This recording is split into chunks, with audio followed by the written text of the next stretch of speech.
on the engineering side of things, a lot of time was spent previously doing on the ground surveying, with GPS, total station, things like that.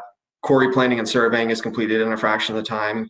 So there's a huge savings on that side of things. Sometimes we'd spend days at a certain quarry to, get face locations and things like that. And, now you can fly it in 20, 30 minutes with a drone and be, just as accurate and be able to, put your quarry plans and things like that together, get updated, faces throughout the year, things of that nature.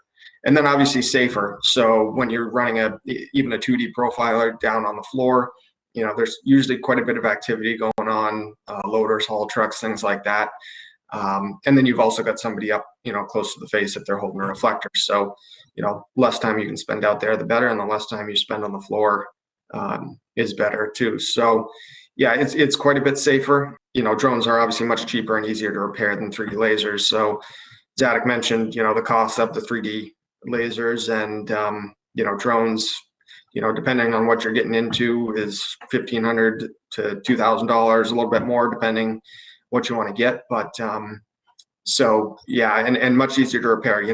If you do have one go down, you can probably go to a Best Buy or a store, pick one up, order one, whatever, versus a lot of the specialized equipment. You got to send out to a certain location. You got to wait, usually weeks to get it back. And because it's specialized, it costs a lot more to repair. That was our big thing, was just the repair bills were getting to the point, we were paying, enough in repairs to buy a whole fleet of drones every time we sent one out. So it definitely wasn't working out. And that's kind of what drove us to start looking and find Raleigh. So.